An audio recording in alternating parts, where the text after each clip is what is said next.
اور نسبت کے بدل جانے سے قیمت بدل جایا کرتی ہے۔ اگر کوئی اللہ کا بندہ لفظ فرعون کی تسبیح کرے تو لوگ اسے احمق اور بیوقوف کہیں گے کہ یہ فرعون کی تسبیح کر رہا ہے۔ لیکن کوئی قرآن میں لفظ فرعون کو پڑھے، اذهب الى فرعون انه طغى، اذهبا الى فرعون، تو یہ لفظ فرعون کو قرآن میں پڑھ رہا ہے تو اللہ رب العزت والجلال کم سے کم 50 نیکیاں اس کے حصے میں لکھ رہے ہیں۔ حالانکہ لفظ فرعون کا کہنے والا اگر قرآن سے ہٹ کر لفظ فرعون بولتا رہے گا تو اسے اجر نہ ملے گا، لیکن اللہ کی کتاب میں پڑھ رہا ہے تو وہ اجر کا باعث اور ذریعہ اور سبب بن رہا ہے۔ اس لیے کہ نسبت کے بدل جانے سے قیمت بدل جاتی ہے۔ یہ جو مجلس ہے عام مجلسوں کی طرح نہیں، بلکہ یہ مجلس انتہائی قیمتی مجلس ہے، اس لیے کہ اس مجلس کا تعلق یہ اللہ رب العزت والجلال کے گھر سے ہے، اور اللہ رب العزت والجلال نے قرآن عظیم میں فرمایا انما یعمر مساجد اللہ من آمن باللہ والیوم الآخر، کہ مسجدوں کو وہ لوگ آباد کرتے ہیں، مسجدوں کی وہ لوگ تعمیر کرتے ہیں جن کا اللہ پر ایمان ہوتا ہے، جن کا آخرت پر ایمان ہوتا ہے۔ یہاں اللہ کے ایمان کے ساتھ آخرت کا تذکرہ اس لیے ہے کہ جس کا یقین آخرت پر نہیں ہوگا، مرنے کے بعد کے زندگی پر نہیں ہوگا، اس کا یقین اور بھروسہ اللہ کی ذات پر بھی نہیں ہوگا۔ تو جس کا بھروسہ آخرت پر ہے اسی کا یقین اللہ پر ہے، اور اللہ رب العزت والجلال نے یہ بات قرآن میں صاف طور سے فرمائی ہے وَمَا كَانَ لِلْمُشْرِكِينَ، مشرکوں کے لیے مناسب نہیں أَن يَعْمُرُوا مَسَاجِدَ اللَّهِ، کہ وہ اللہ کے گھر کی تعمیر کرے۔ یہ کام مشرکوں کا نہیں ہے، یہ کام مومنوں کا ہے۔ یہ میرے آپ کے بنانے والے رب نے سورہ توبہ میں یہ بات ارشاد فرمائی ہے کہ اگر مسجد کو تعمیر کر رہا ہے تو یہ تعمیر کرنے والا یقیناً مومن ہے، اس کا اللہ پر ایمان ہے، اس کا آخرت پر ایمان ہے۔ پھر تعمیر مسجد میں دو چیزیں، ایک ہے مسجد کو آباد کرنا عبادت سے، تلاوت سے، اعمال دعوت سے، علم کے حلقوں سے، قرآن کے سیکھنے سکھانے سے۔ ایک یہ مسجد کی تعمیر ہے کہ مسجد کو آباد رکھو، اللہ کے گھر میں آتے جاتے رہو۔ نبی علیہ السلام نے فرمایا جو اللہ کے گھر میں آتا جاتا رہے اس کے لیے اللہ مہمانی کا انتظام کرتے ہیں۔ میرے آپ کے آقا جناب محمد رسول اللہ صلی اللہ تعالی علیہ وسلم نے فرمایا اذا رأیتم الرجل یعتاد المسجد فاشہدوا له بالایمان، جب تم کسی آدمی کو دیکھو، کسی بندے کو دیکھو کہ یہ مسجد میں آتا جاتا رہتا ہے تو اس کے ایماندار ہونے کی گواہی دے۔ تو ایک تو مسجد میں آنا، مسجد کے اندر عبادت میں، دعوت میں، تلاوت میں، اعمال میں اپنے آپ کو لگانا، یہ تعمیر مسجد ہے۔ اور ان کے بارے میں آقا علیہ السلام نے فرمایا، تفسیر مظہری میں بخاری مسلم کے حوالے سے لکھا ہے کہ جو اللہ کے گھر میں ایک مرتبہ آئے گا اللہ اس کے لیے جنت میں ایک محل بنائے گا۔ تو جو جتنی مرتبہ آئے گا اتنی مرتبہ محل بنتا چلا جائے گا۔ اور روایات میں ہے جو سیکھنے کی نیت سے آ جائے گا یا سکھانے کی نیت سے آئے، اگر عالم ہے، امام ہے تو مسجد میں سکھانے کی نیت سے آئے، عوام ہے سیکھنے کی نیت سے آئے۔ کالی کملی والے غمت خضرا کے مکی محمد رسول اللہ صلی اللہ تعالی علیہ وسلم نے فرمایا اللہ اس بندے کو کامل حج کا ثواب عطا فرمائیں گے۔ کیوں کہ یہ زمین پر مساجد اللہ کے گھر ہے۔ آقا علیہ السلام نے فرمایا المساجد بیوت اللہ فی الارض، یہ مسجدیں زمین پر اللہ کے گھر ہے۔ آقا نے جبرائیل سے پوچھا جبرائیل یہ بتاؤ زمین میں سب سے اچھی جگہ کون سی ہے؟ تو حضرت جبرائیل علیہ السلام نے فرمایا میرے علم میں نہیں، اللہ سے پوچھ کے بتاؤں گا۔ اللہ سے انہوں نے پوچھا تو اللہ رب العزت والجلال نے فرمایا یہ فرما دیجئے، یہ بتا دیجئے احب البلاد الی اللہ مساجدها، کہ زمین پر سب سے اچھا خطہ، زمین پر سب سے اچھی جگہ، زمین پر سب سے اچھا ٹھکانہ وہ کیا ہے؟ وہ مساجد ہے، وہ اللہ کے گھر ہے۔ اور اللہ فرماتے جو آدمی اللہ کے گھر کو اپنا ٹھکانہ بنائے، آتے جاتے رہے، اللہ اس کی کفالت کریں گے۔ تکفل اللہ لمن کان المسجد بیتہ، جو اللہ کے گھر کو آباد کرنے کی اپنے اوپر ذمہ داری لے لے گا، اللہ اس کے مسائل کے حل کرنے کی خود ذمہ داری لے لے گا۔ تو ایک تو مسجد میں آنا، مسجد میں عبادت کے لیے، اعمال دعوت کے لیے اپنے آپ کو مسجد کا عادی بنانا۔ میرے آپ کے آقا جناب محمد رسول اللہ صلی اللہ تعالی علیہ وسلم فرماتے ہیں اگر تم یہ چاہتے ہو کہ اللہ تم سے محبت کرے، اگر تمہارا جذبہ یہ ہے کہ اللہ نے ہم سے محبت کرنا چاہیے، فرمایا من الف اللہ من الف المسجد الف اللہ، جو مسجد سے محبت کرے گا اللہ اس سے محبت کریں گے۔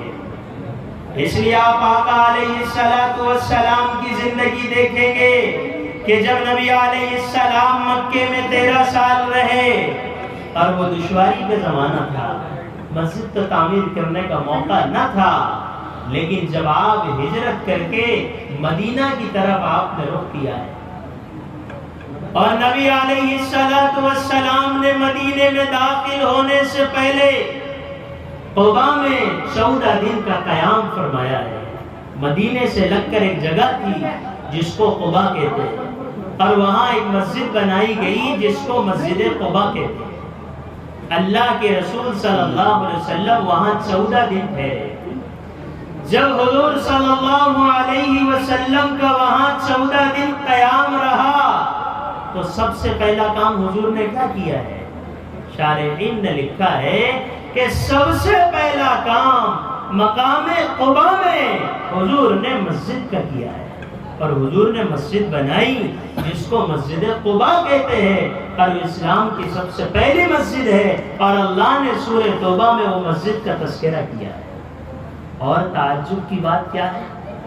اس کی عظمت کو دکھانے کے لیے، مسجد کی رفعت اور بلندی کو بتانے کے لیے کونین کے سردار ہیں، عرش پہ جاتے ہیں تو اللہ کہتا ہے جوتیوں سمیت آ جائیے۔ یہ نبی صلی اللہ تعالی علیہ وسلم اپنے ہاتھوں سے لکھا ہے سیرت نگاروں نے کہ پتھر لا کر جمع کر رہے ہیں، صحابہ بھی تعمیر میں حصہ لگا رہے ہیں، اور حضور صلی اللہ علیہ وسلم خود مسجد کے تعمیر کے لیے پتھر کو چن چن کے لا رہے ہیں تاکہ مسجد تعمیر کی جائے۔ آپ اندازہ لگائیے کہ مسجد کا بنانا اور مسجد کا تعمیر کرنا کتنا اونچا عمل ہے۔ اب 14 دن قبا میں قیام کیوں کیا؟ ڈائریکٹ آقا علیہ السلام مدینہ کیوں نہیں چلے گئے؟ جو لوگ اسلام کو قبول کر کر ہجرت کر رہے تھے ان لوگوں کا ٹھکانہ قبا میں تھا، اس لیے حضور ان کی دلداری کے لیے قبا میں ٹھہرے۔ پھر آپ مدینہ گئے تو مدینہ جانے کے بعد آقا علیہ السلام نے بہت سارے کام کیے، لیکن لکھا ہے علماء نے کہ سب سے پہلا کام حضور علیہ السلام نے مدینہ جانے کے بعد مسجد کے تعمیر کا کیا ہے۔ کہ سب سے پہلے آپ نے ایک جگہ خریدنے کا ارادہ فرمایا جو 2 یتیم بچوں کی جگہ تھی، ایک کا نام سہل تھا، دوسرے کا نام سہیل تھا۔ ابو بکر صدیق نے وہ جگہ اپنے پیسوں سے خریدی ہے، اور آقا علیہ السلام نے فرمایا اے ابو بکر، جب تک یہ مسجد باقی رہے گی اور یہاں پر اللہ کا نام لیا جاتا رہے گا، تیرے لیے اجر و ثواب لکھا جاتا رہے گا۔ شارحین نے یہاں تک لکھا ہے کہ تیری قبر پر اس مسجد کی برکت سے اللہ کی طرف سے رحمتیں برستی رہے گی۔ نبی علیہ السلام نے مسجد بنائی۔ آقا نے مدینہ پہنچنے کے بعد سب سے پہلے حجرہ نہیں بنایا، گھر نہیں تعمیر کیا، اپنے لیے کوئی ٹھکانہ اپنا ذاتی متعین نہیں کیا۔ وہ تو اونٹنی جہاں رکی ہے آقا علیہ السلام وہاں پر رکے رہے، لیکن وہ آقا علیہ السلام کا بظاہر ذاتی گھر نہیں تھا۔ آقا نے سب سے پہلے جو فکر کی ہے وہ مسجد کی ہے، اس لیے کہ مسجد اگر ہوگی تو ہدایت کا منبع اور ہدایت کا مرکز ہوگا، اور جب مسجد ہی نہیں ہے تو پھر انسانوں کو ہدایت کیسے ملے گی؟ اور لوگ یہ سمجھتے ہیں کہ یہ مسجد کے ذمہ دار فلاں صاحب ہے، یہ مسجد کی کمیٹی میں فلاں صاحب ہے تو مسجد ان کی ہو گئی۔ مسجد کسی کی نہیں، مسجد اللہ کا گھر ہے۔ یہ مسجد اللہ قرآن میں فرماتے ہیں یہ میرا گھر ہے، اور مساجد زمین پر ایسے ہدایت کے نور ہے جہاں پر آنے والوں کی زندگیاں سنورتی ہیں۔ اب آپ کو پتہ چلے گا کہ مسجد ہے کس کی۔ ایک قصے سے آپ سمجھیے، ہارون رشید رحمۃ اللہ علیہ کا زمانہ تھا۔ ہارون رشید بہت بڑے بادشاہ بھی تھے، حکومت اتنی تھی اور مال و دولت کا اللہ نے اتنا خزانہ کھول رکھا تھا کہ جب وہ آسمان کی طرف دیکھتے تو کہتے اے بادل تجھے جہاں برسنا ہے برس جا، تیرا نفع میرے خزانے میں آئے گا۔ ایک دن بیٹھے، زبان سے جملہ نکل گیا اپنی بیگم کے بارے میں، اگر تو نے میرے ملک میں رات گزاری تو تجھے 3 طلاق۔ اب طلاق کا مسئلہ تو ایسا ہے، ترمذی جلد ثانی میں لکھا ہے ثلاثۃ حضلہن جد وجدہن جد، کہ 3 چیزیں ایسی ہے جس کا حقیقت بھی حقیقت ہے، جس کا مذاق بھی حقیقت ہے۔ مذاق میں بھی بول دیں گے تو وہ کام ہو جائے گا۔ ایک ہے نکاح، دوسرے ہے طلاق، اور تیسرے ہے عتاق، یعنی غلام کو آزاد کرنا۔ وہ تو ہمارے زمانے میں ہے ہی، یہ بات زبان سے نکل گئی، پھر پریشان ہو گئے کہ بیوی نکاح سے نہ نکل جائے، اس لیے کہ میں نے تو یہ بات کہی تھی۔ پریشان ہو کر انہوں نے علماء کو بلایا۔ جب سارے چوٹی کے علماء جمع ہوئے اور سب نے یہ بات کہی کہ حضرت آپ کی بیگم کو رات جو ہے وہ دوسرے علاقے میں گزارنا پڑے گا جہاں آپ کی حکومت نہیں۔ اب کیسا کیا جائے؟ اس زمانے میں تو جہاز کا سسٹم تھا نہیں۔ سب سے زیادہ جو تیز سواری ہے وہ گھوڑے کی سواری ہے۔ اب دوڑائے تو کتنا دوڑائے، کتنا ہی دوڑا دو، کتنا ہی بھگا دو، اتنی بڑی حکومت سے نکلنا ممکن نہیں ہے۔ سارے علماء نے کہا حضرت رات آئے گی تو آپ کی بیگم کو طلاق ہو جائے گی، کیونکہ یہ طلاق شرط کے ساتھ معلق ہے کہ یہ کام کرے گی تو طلاق، جب کرے گی تو ہوگی، نہیں کرے گی تو نہیں ہوگی۔ اللہ کی طرف سے ان کے ذہن میں بات آئی کہ امام اعظم ابو حنیفہ رحمۃ اللہ علیہ کے شاگردوں میں کوئی ہے کہ جس کو بلایا جائے؟ تو یہ غمنام تھے، کوئی جانتا نہیں تھا، لیکن تھے بڑے آدمی۔ جب اللہ کسی کو مقام بلند دینا چاہتا ہے تو پھر نظام بلند چلاتا ہے۔ لوگ سوچتے ہیں یہ ایسا ہو گیا، ویسا، ایسا نہیں ہوا، جو ہوا ہے آسمان کے فیصلے سے۔ بلائے گئے مجلس کے اندر، کا ایک ہے امام ابو حنیفہ کے شاگرد، نام ان کا یعقوب ہے، ابو یوسف سے مشہور ہے، کا بلاؤ مجلس میں۔ ہارون رشید رحمۃ اللہ علیہ نے مسئلہ رکھا کہ ایسا مسئلہ ہے۔ انہوں نے فرمایا کوئی حرج کی بات نہیں، کچھ سوچا نہیں، کچھ غور نہیں کیا، ڈائریکٹ انہوں نے فتویٰ دیا آپ کی بیوی رات مسجد میں گزارے طلاق نہیں ہوگی۔ تو جتنے دوسرے تھے بیٹھے ہوئے انہوں نے کہا کیسے نہیں ہوگی؟ کہ اگر ان کی بات صحیح ہو گئی تو یہ مقامت بن جائیں گے۔ کوئی بھی کسی کا مقرب اللہ کے فیصلے کے بغیر نہیں بن سکتا۔ یہ تو انسان کے دل کا بگاڑ ہے جو یہ سمجھتا ہے کہ یہ اس کی وجہ سے اس کا مقرر ہے۔ یہ سب نظام ربانی ہے۔ بلائے اور جب یہ فتویٰ دیا اور لوگوں نے کہا کیسے طلاق واقع نہیں ہوگی، فرمایا اللہ قرآن میں کہتا ہے ان المساجد للہ، مسجد اللہ کی ہے۔ اللہ نے قرآن میں یہ تو نہیں کہا ان المساجد للہارون کہ مسجد ہارون کی ہے۔ مسجد جب اللہ کا گھر ہے، اگر یہ عورت رات مسجد میں گزارے گی طلاق نہیں پڑے گی۔ ہارون رشید اتنا وجد میں آیا، ساری اسلامی حکومت کا چیف جسٹس بنایا اور کئی درہم و دینار ان کو انعام میں دیے اور دسترخوان پہ بلاتا تھا اپنے ساتھ کھانا کھلانے کے لیے۔ تو ایک دن بیٹھے دسترخوان پر تو ہارون رشید نے کہا کہ یہ لیجئے پستے کے تیل میں پکا ہوا فالودہ ہے۔ تو بادشاہ وقت کی یہ بات سن کر، ہارون رشید کی یہ بات سن کر امام ابو یوسف مسکرانے لگے۔ تو بادشاہ وقت نے کہا کیوں مسکرا رہے ہو؟ کہ میرے استاد نے مجھے ایک جملہ کہا تھا، انہوں نے مجھ کو دعا دی تھی جب میری ماں مارے غربت کی وجہ سے مجھے اٹھانے آئی تھی، میں امام اعظم کی مجلس میں بیٹھا تھا اور میری ماں اور میرے باپ کا پیشہ کپڑے دھونے کا تھا، امام اعظم کی مجلس چل رہی تھی، ماں غصے میں آئی اور مجھے اٹھا کے لے جانے لگی اور کہنے لگی یہاں اگر لگا رہے گا اور علم کی باتوں میں الجھا رہے گا تو کیا ہوگا؟ تو غریب آدمی ہے، امام اعظم ابو حنیفہ مالدار آدمی ہے، یہ جگہ کو چھوڑو اور اپنے کام میں لگو۔ تو امام اعظم ابو حنیفہ نے اس وقت کہا تھا یا ہی اے بڑھیا میں تو یہ دیکھ رہا ہوں تیرا یہ بیٹا پستے کے تیل میں پکا ہوا بادشاہ کے دسترخوان پہ فالودہ کھا رہا ہے۔ کہ امام اعظم ابو حنیفہ کی یہ دعا ہے جس نے اس دھوبی کے گھر میں پیدا ہونے والے بچے کو بادشاہ کے دسترخوان پہ بٹھایا ہے۔ یہ واقعہ ہمیں دو باتیں بتا رہا ہے۔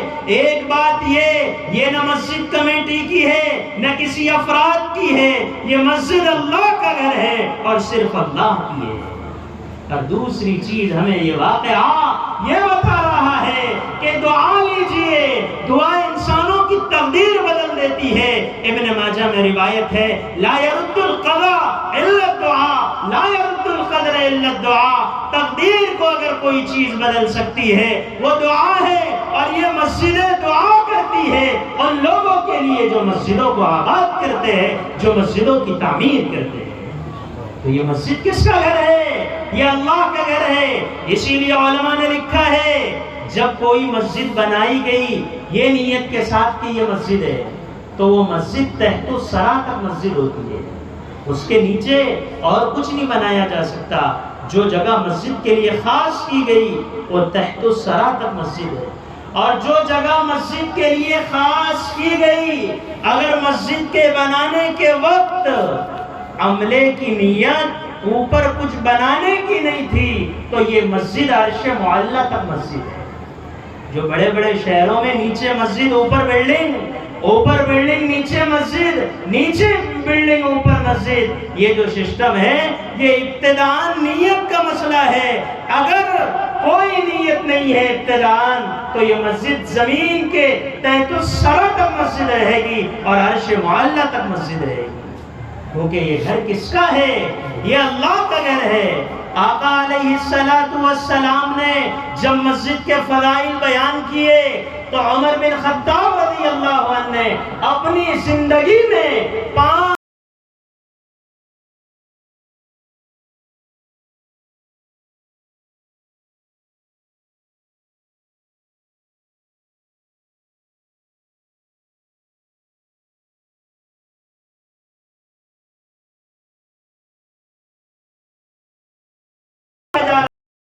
براہ راست اللہ کے لیے خرچ کیا جا رہا ہے۔ اسی لیے پہلے بزرگ مشائخ یہ تمنا کیا کرتے تھے کہ کوئی گھر ایسا نہ ہو، کوئی جگہ ایسی نہ ہو جہاں مسجد بنائی جا رہی ہو اور ہمارا اس میں کچھ حصہ نہ لگ جائے، کیونکہ آقا علیہ السلام نے فرمایا من بنا للہ مسجدا، جو اللہ کے لیے مسجد کو بناتا ہے بنا اللہ لہ قصرا فی الجنہ، اللہ اس کے لیے جنت میں محل بناتا ہے۔ اللہ اس کے لیے جنت میں گھر بناتا ہے۔ ہارون رشید رحمت اللہ علیہ نے جب مسجد کے فضائل کو دیکھا اور مسجد کے فضائل کو پڑھا تو اعلان کیا بغداد میں کہ میں بغداد میں سب سے بڑی مسجد بنانا چاہتا ہوں، اتنی بڑی مسجد کہ بغداد میں ویسی کوئی مسجد نہیں ہوگی، اور اس مسجد کے سلسلے میں میرا اعلان یہ ہے کہ اس مسجد کے اندر سارا کا سارا مال میرا ذاتی رہے گا، نہ حکومت کا کچھ ہوگا، نہ کسی کا کوئی اس میں پیسہ لیا جائے گا۔ یہ اعلان کیا، بادشاہ کا اعلان ہے، اور دوسرے دن سے کام شروع ہو گیا ہے۔ ایک اللہ کا بندہ بغداد میں ایک مزدور رہتا تھا، اس مزدور نے جب اس اعلان کو سنا کہ اللہ کا ایک گھر تعمیر ہونا ہے، لیکن اس گھر کے اندر خرچ سارا کا سارا بادشاہ وقت کا رہے گا، اور وہ بھی بادشاہ کا خرچ حکومت سے نہیں ہوگا، اپنے ذاتی رقم سے ہوگا۔ ہارون رشید اور ان کی بیوی زبیدہ انتہائی مالدار لوگ تھے، لیکن صرف مالدار نہیں، اللہ کے نام پر مٹانے کا جذبہ بھی تھا۔ جب ہارون رشید ان کی بیوی زبیدہ مکہ المکرمہ پہنچتی ہے اور وہاں پانی کی قلت کو دیکھا اور پانی کی دقت اور پریشانی کو دیکھا تو اتنا مال خرچ کیا کہ لوگ کہنے لگے یہ کام تمہارے بس میں نہیں ہوگا کہ تم طائف سے مکہ تک پانی کی نہر جاری کر دو۔ انہوں نے فرمایا تمہیں لگے گا کیا کہ ایک کدال کے بدلے میں 1 دینار لگے گا، دینار سونے کے سکے کو کہا جاتا ہے۔ انہوں نے اللہ کے خزانے پر بھروسہ کیا اور بھروسہ کر کے کہا 1 دینار نہیں، 1 کدال پہ میں تمہیں 2 دینار دوں گی۔ آج بھی وہ نہر کے اثرات موجود ہے، ہوٹلوں پہ لکھا ہوا ہوتا ہے نہر زبیدہ۔ یہ کام کر کر وہ اللہ کی بندی چلی گئی، لیکن اجر باقی رہ گیا۔ اگر دنیا میں مسجدیں، مدارس، اگر ان کی تعمیر کا مسئلہ آتا ہے اور ہم اپنے مال کو لگاتے ہیں تو ہم دنیا سے چلے جائیں گے، لیکن اجر ہمارے لیے باقی رہ جائے گا۔ لیکن لگائے گا کون؟ جس میں لگانے کا جذبہ ہوگا۔ ایسا نہیں ہے کہ لگائیں گے وہی جو صرف مالدار ہے، نہیں، اللہ اس کے مال کو قبول کرے گا اور اسے لگانے کی توفیق ہوگی جس کے اندر لگانے کا جذبہ ہوگا، جس میں یہ بات رہے گی کہ ہم تو ہمیشہ لگاتے ہی رہتے، آج نہ لگائے تو کیا ہوگا۔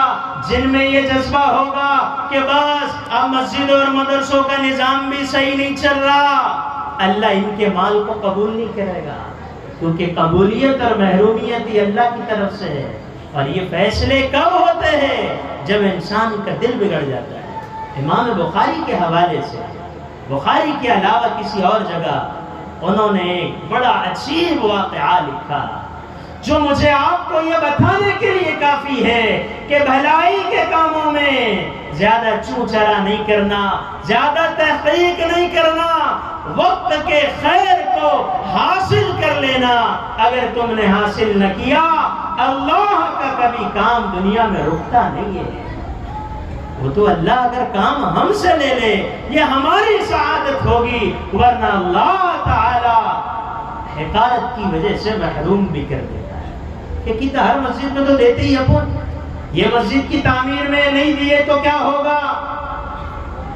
امام بخاری نے ادب المفرد میں ایک جگہ غالباً نقل فرمایا کہ سمرقند کی رہنے والی کچھ خواتین بلخ تشریف لائی، یا بلخ سے سمرقند یا سمرقند سے بلخ۔ جب وہ وہاں پہنچی، وہ نبی علیہ السلام کے خاندان کی خواتین تھی۔ شہر میں پہنچی، شہر میں پہنچنے کے بعد انہوں نے معلوم کیا کہ شہر میں کون ایسا اللہ کا بندہ ہے جو آنے والے مسافروں کو ٹھکانہ دیتا ہے۔ جیسے لوگ بولتے ہیں سب چندے والے میری پاس آ رہے، یہ آ نہیں رہے، اللہ ہی بھیج رہا ہے۔ یہ مت سمجھیے کہ یہ آنے والے خود آئے ہیں، وہ تو اللہ کا نظام رحمت تیری طرف توجہ ہے کہ تیرا اللہ مال قبول کرنا چاہتا ہے۔ وہاں پہنچے، تحقیق کی کہ یہاں پر کون ہے ٹھکانہ دینے والا، تو لوگوں نے بتایا یہاں آنے والے مسافروں کے لیے 2 اللہ کے بندے ہیں، ایک مسلمان ہے اور ایک مجوسی ہے، آگ کی پوجا کرنے والا ایک ایمان والا ہے، آنے والے مہمانوں کی بڑی خدمت کرتا ہے، بڑی قدر کرتے ہیں یہ لوگ، تم جاؤ۔ ان دونوں میں سے کسی کے پاس. تو انہوں نے سوچا کہ اپن مسلمان ہیں، مسلمان کے پاس ہی چلتے. پہنچے وہ خواتین جن کا نبی علیہ السلام سے نسباً رشتہ تھا، رات کے اندھیرے میں وہاں پہنچے اور پہنچ کر اس سے کہا کہ ہم لوگ آئے ہیں فلاں جگہ سے، آپ ہمیں ٹھکانہ دے دیجئے. اور سعادت کی بات یہ ہے کہ ہم نبی علیہ السلام کے خاندان سے تعلق رکھتے ہیں. تو اس نے کہا یہاں جو آتا ہے وہ یہی کہتا ہے میں اس کے خاندان سے تعلق رکھتا ہوں، اس کے خاندان سے تعلق رکھتا ہوں. تمہارے پاس کوئی ثبوت ہے کیا؟ جیسا بہت سارے لوگ رہتے، دیں گے 10 روپے اور ثبوت مانگیں گے 50 لاکھ کے، ایسے لوگ رہتے. تو فرمایا تمہارے پاس کوئی ثبوت ہے؟ کوئی ہے تمہارے پاس نسب نامہ جو تم مجھے دکھاؤ کہ تم محمد بن عبداللہ کے گھرانے سے اور ان کی خاندان سے تعلق رکھتے ہو؟ اگر یہ تمہارے پاس ہوگا تو تمہارے لیے میرے پاس ٹھکانہ ہے، ورنہ میرے پاس تمہارے لیے کوئی ٹھکانہ نہیں. معمول اس کا ٹھکانہ دینے کا تھا، لیکن اب اس نے سوچا کہ ہمیشہ یہ کام کرتے رہتے ہیں. جیسے بہت سارے لوگ کام کرتے کرتے یہ سمجھنے لگ جاتے ہیں، چندہ دیتے دیتے یہ سمجھنے لگ جاتے ہیں کہ کام تو بس ہم ہی کر رہے، دیتے تو ہم ہی. تو پھر اللہ ایسے لوگوں کو کبھی محروم بھی کر دیتا. انہوں نے کہا کہ ہمیشہ تو ہم ٹھکانہ دیتے ہی، اب یہ تو جھوٹے باتیں کر رہے ہیں کہ نبی علیہ السلام کے خاندان سے تعلق ہے، تعلق کے لیے کوئی ثبوت موجود نہیں ہے، اس لیے جاؤ میرے پاس تمہارے لیے ٹھکانہ نہیں. وہ خواتین وہاں سے نکلی اور اس مجوسی کے گھر پہ پہنچی اور اس مجوسی سے ملاقات کی، اور مجوسی سے ملاقات کرنے کے بعد کہا کہ ہم آخری نبی محمد صلی اللہ علیہ وسلم کے خاندان سے تعلق رکھتے ہیں. تو وہ آپ کا پجاری تھا، وہ آپ کی پرستش کرتا تھا، لیکن وہ کہنے لگا اگر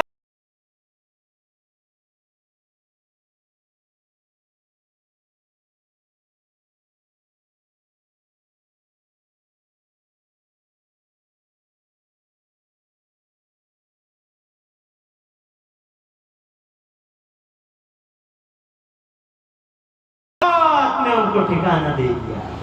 ایک بات یاد رکھیے، انسان کی انانیت، انسان کی حقارت اسے بھلائی سے محروم کر دیتی. یہ نہ سوچئے کہ ہم تو ہر جگہ دیتے ہی رہتے، اب نہ دیے تو کیا ہوگا. دیکھیے اس واقعے میں کیا ہو رہا ہے.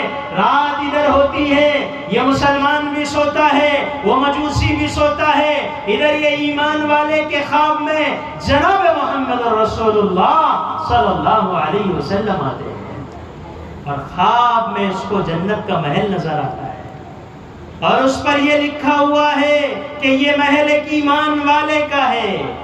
تو وہ جانا چاہتا ہے، اور حضور کے خواب میں دیکھنے کے بارے میں بخاری ترمذی میں روایت ہے، من رآ فی المنام فقط رآنی. حضور فرماتے جس نے مجھے خواب میں دیکھا ہے یقیناً اس نے مجھے دیکھا. ان الشیطان لا یتمثل بی، ان الشیطان لا یتصور بی. اللہ نے شیطان کو یہ طاقت نہیں دی کہ وہ میری صورت بنائے اور کسی کے خواب میں آ جائے. اگر کوئی خواب میں مجھے دیکھ رہا ہے یقیناً وہ مجھے ہی دیکھ رہا ہے. اور خواب کی ایک حقیقت ہوتی ہے، اس تفصیل میں ہمیں نہیں جانا. بہرحال یہ جانے لگے صاحب، تو انہیں روک دیا گیا کہ تم نہیں جا سکتے. فرمایا محل کس کا ہے؟ کہا بس ایک ایمان والے کا محل. تو اس نے کہا کہ ایمان والا تو میں بھی ہوں. تو حضور علیہ السلام نے خواب میں یہ بات کہی.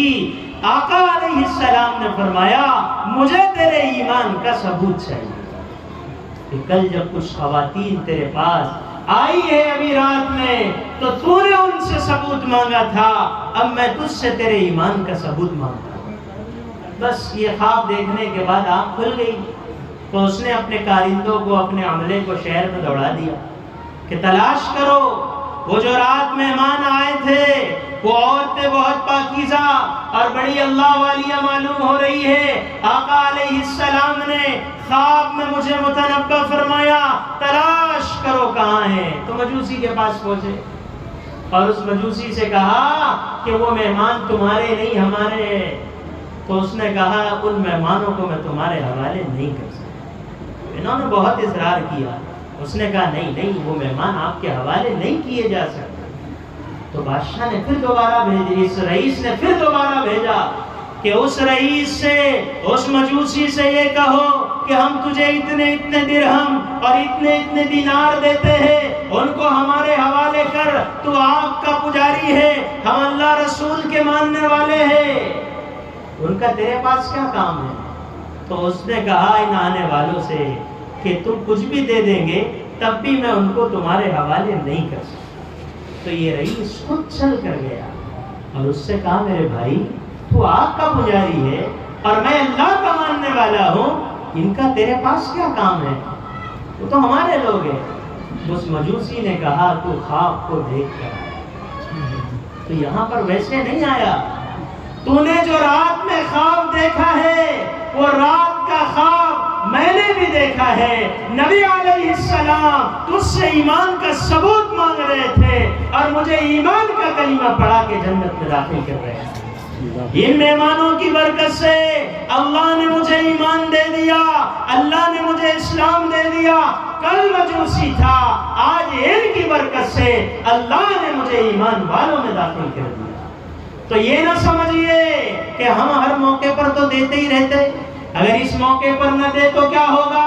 یہ سوچنے والے بھلائیوں سے محروم ہو جاتے ہیں, اور جو یہ سوچتے ہیں کہ میرے اللہ کا گھر تعمیر ہو رہا ہے, میرا اس میں کیا حصہ لگے گا.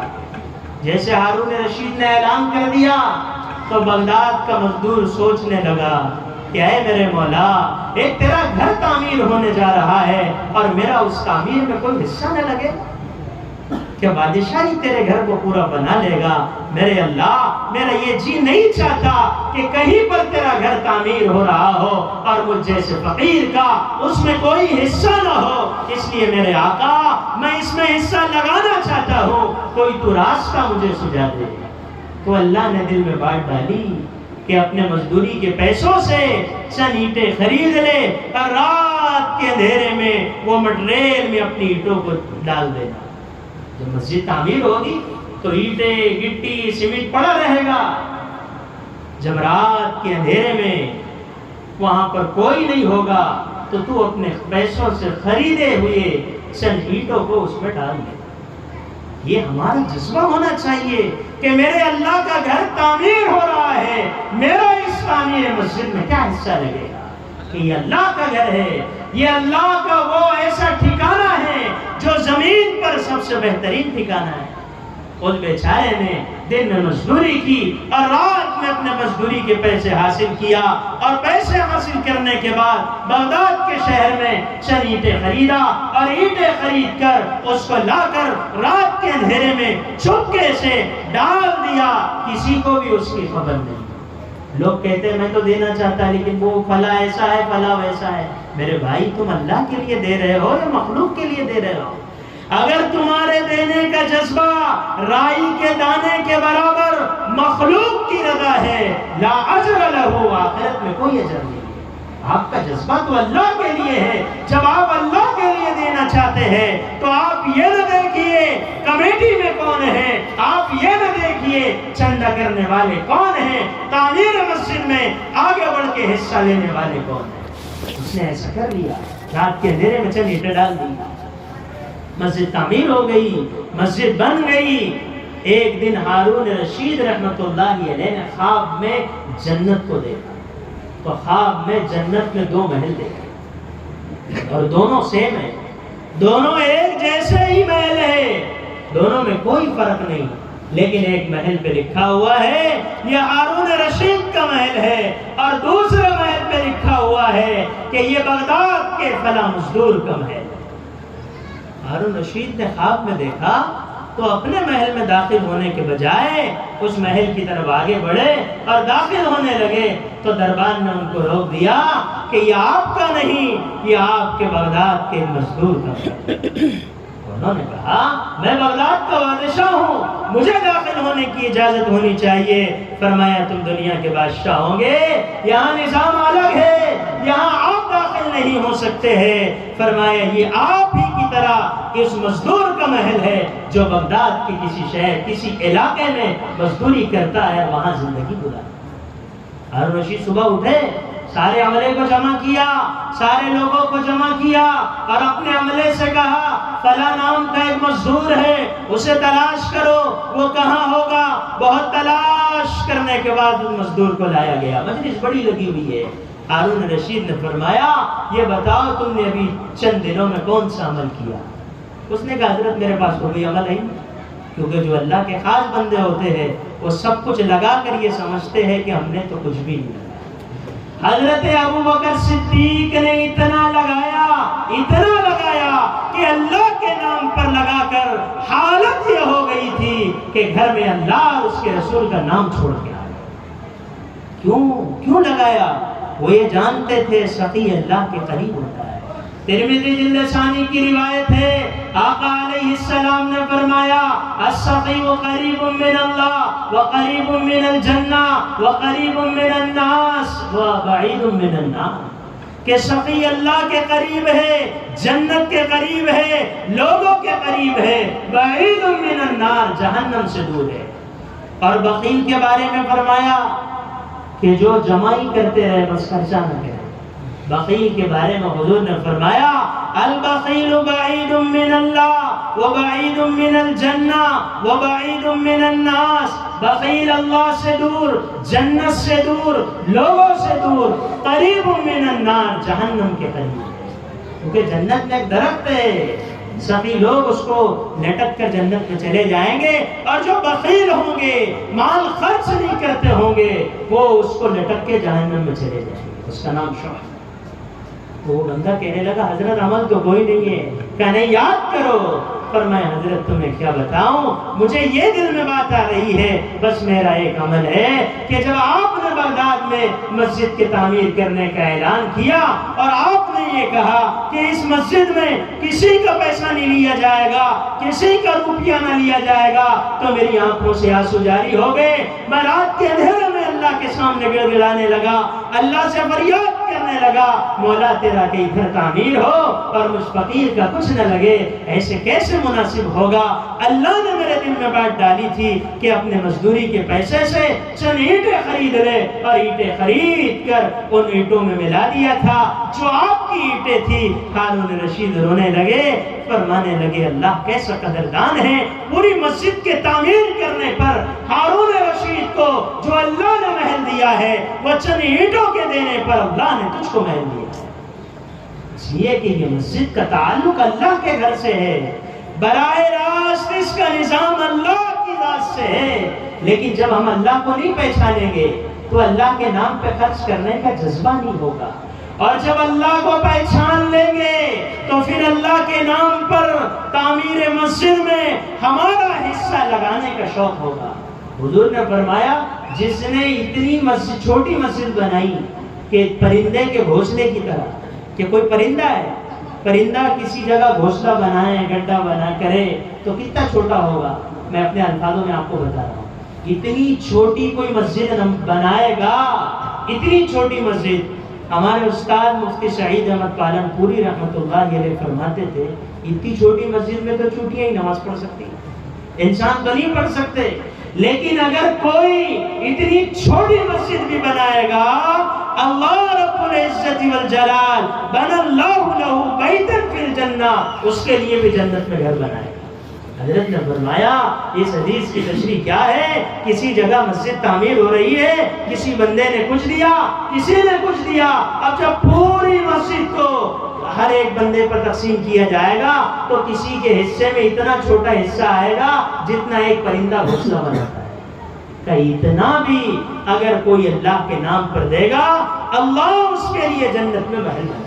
اس لیے میرے بزرگوں، ہمیں اپنے ارادوں کو، اپنے عزائموں کو بلند کرنا ہے، اور اللہ کے گھر کی تعمیر جو ہونے والی ہے، اس مسجد کی جو توسیع ہونے والی ہے، اس کے اندر ہمیں اپنا زیادہ سے زیادہ مال لگانا ہوگا، اور زیادہ سے زیادہ اپنے مال کو خرچ کرنا ہوگا۔